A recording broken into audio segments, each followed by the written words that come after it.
Bon, moi j'en ai vraiment mais ras-le-bol de ces informations qu'on entend tout le temps, à droite, à gauche. J'ai la tête comme une pastèque et donc j'ai besoin de voilà, de calme. Moi je suis complètement perdue, je sais plus du tout ce qu'il faut manger, j'entends des choses à droite, à gauche. Je sais plus trop ce que je dois bouffer, je pense à la bouffe non-stop, ça s'apaise jamais, je sais plus quoi faire, j'ai l'esprit confus, j'en ai marre en fait, je suis fatiguée.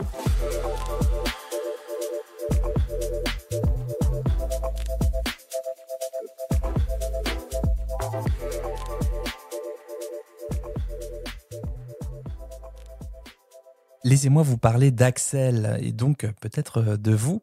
Alors je le dis en préalable, hein, j'ai changé son prénom, son âge, la durée du suivi, mais Axel a bel et bien existé et je pense qu'il y a des choses qu'elle aurait aimé savoir avant.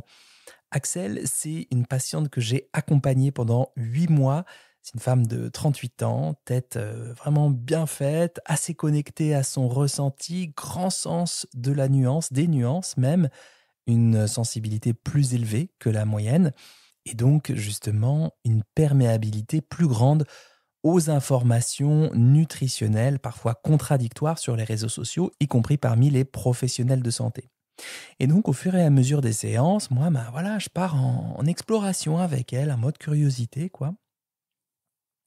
Alors Axel, dites-moi comment ça se passe, là, votre histoire de connexion au réseau, là. Comment vous y prenez pour que ça marche pour vous, là, toutes les infos que vous apprenez, tous ces scrollings, tout ça, tout ça.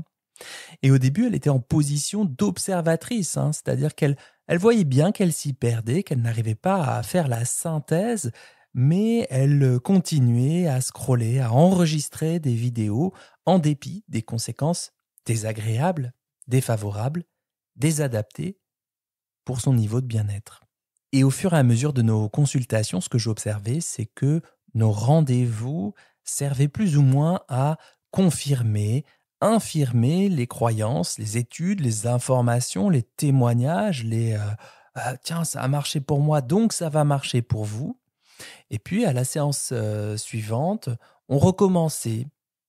Alors pas toute la séance, mais il y avait toujours un petit temps de et ça c'est vrai, et ça c'est prouvé, et ça c'est bon pour moi.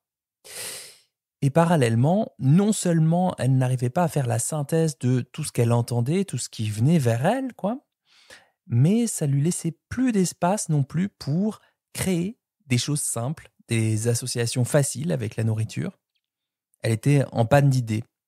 D'une part parce qu'elle voulait que ses idées de recettes collent à toutes les croyances véhiculées, lesquelles croyances variaient chaque semaine ou presque. Et d'autre part parce qu'elle était persuadée qu'il fallait avoir de vraies bases de cuisine pour cuisiner, se faire de bons petits plats. Résultat, elle déléguait tout et elle n'était pas souvent satisfaite. Alors pourquoi je vous parle d'Axel? Tout simplement parce que je pense qu'elle aurait aimé trouver un espace sécurisant, créé par quelqu'un qu'elle connaît, en qui elle a confiance et qui sélectionne pour elle les infos et les recettes qui peuvent l'aider au quotidien plutôt que de prendre sa source auprès de 15 000 personnes qu'elle ne connaît absolument pas. Et cet endroit, je l'ai créé, je l'ai mis en ligne vendredi matin à 7h01. C'est ma newsletter qui s'appelle Charlie's Kitchen. Et bien entendu, je l'ai direct envoyé à Alix parce que j'ai pas mal pensé à elle et à d'autres patientes.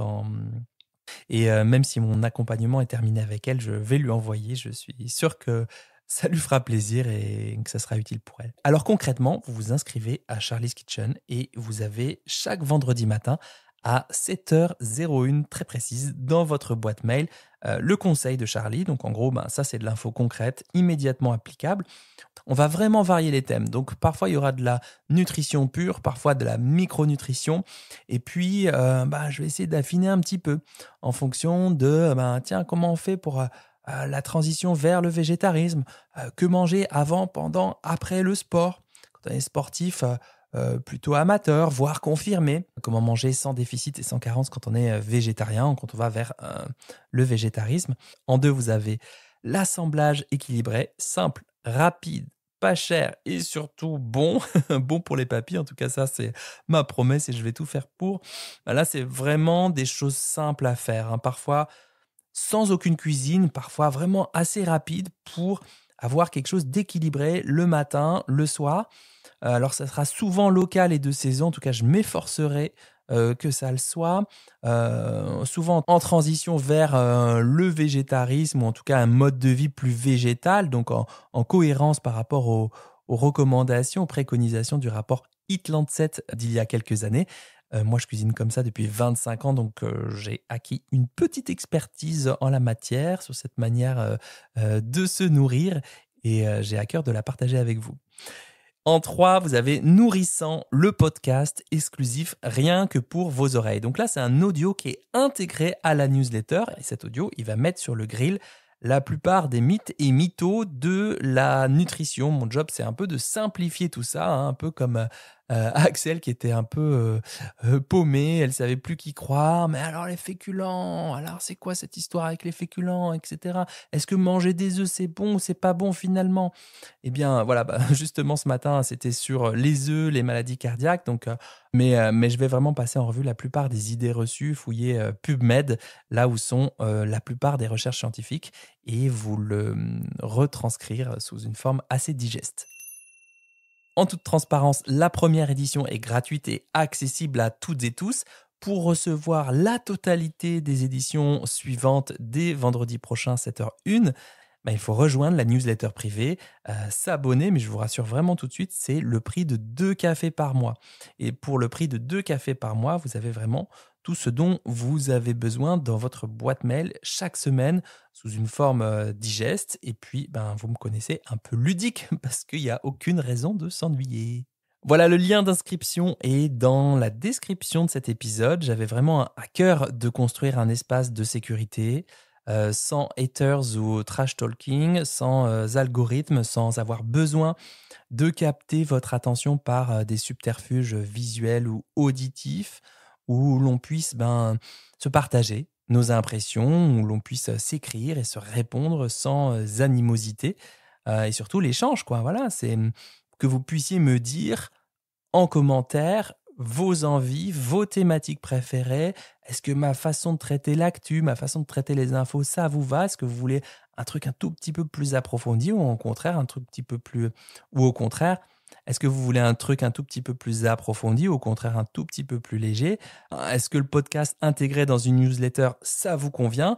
Ou est-ce que vous voulez 100% que de l'écrit, que de l'écrit, que de l'écrit? Est-ce que la forme de l'assemblage, là, écrit comme ça, avec des petits polaroïdes, est-ce que ça vous convient? Donc voilà, tout ça, je ne le sais pas encore. Moi, je l'ai fait au feeling tel que je le voyais dans ma tête. Même grâce à vous, je vais pouvoir découvrir ce qui vous correspond le mieux. Voilà, c'est un super chouette projet. Je suis assez excité, je suis assez fier de vous le présenter. J'espère qu'on se retrouvera vite de l'autre côté du mail. En attendant, je vous dis bel appétit de vivre et à très très très très vite pour un nouvel épisode dans la poire.